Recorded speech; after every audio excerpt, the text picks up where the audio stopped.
ഈ ബിൽഡിങ്ങിന്റെ ബാക്ക്ഗ്രൗണ്ട് കാണാൻ നല്ല രസമുണ്ട്, അടിപൊളിയായിട്ടുണ്ട് മെച്ചപ്പല്ലേ. സംഭവം ഒറിജിനൽ അല്ല എന്നുള്ള ഒറ്റ ഒരു ഇതേ ഉള്ളൂ. പക്ഷെ ബാക്കി എല്ലാ സംഭവങ്ങളും ഓക്കെയാണ്. അതിന്റെ ആ ഒരു ഫീല് നമുക്കിവിടെ കിട്ടുക, അത് മാത്രമാണ് ഇവരുടെ ഒരു ഉദ്ദേശം എന്ന് പറയുന്നത്. കാരണം ഇതുണ്ട്, ഇപ്പൊ തന്നെ ഇത്ര ആൾക്കാർ ഈ ഫെസ്റ്റിവൽ കൊണ്ട് ഒരുപാട് പേര് സന്തോഷിക്കുകയും ഫോട്ടോ എടുക്കുകയും അവരുടെ ആ ഒരു കുറച്ച് സമയം ചെലവഴിക്കാൻ പറ്റുന്ന ഒരു സാഹചര്യം ഈ ഒരു ചെടികൾ ഇത്രയും വെച്ചതുകൊണ്ട് ഉണ്ടായിട്ടുണ്ട്. അപ്പോൾ അത് തന്നെയാണ് ഈ ഖത്തർ ഗവൺമെന്റിന്റെയും അല്ലെങ്കിൽ ഇവിടുത്തെ ഒരു എന്റർടൈൻമെന്റ് ഒരു ഇത് ഉദ്ദേശിക്കുന്നതാണ്.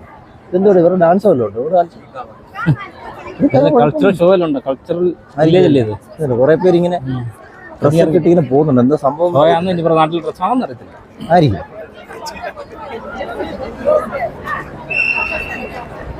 എന്തായാലും നല്ല കളർഫുൾ കാഴ്ചകളാണ് നമുക്കിവിടെ കാണാൻ പറ്റുന്നത്. കളർഫുൾ ചെടിയുടെ ഇടയ്ക്കുള്ള കളർഫുൾ കാഴ്ചകൾ അടിപൊളിയായിരുന്നു. എന്തായാലും ഒരുപാട് ജനമാണ്.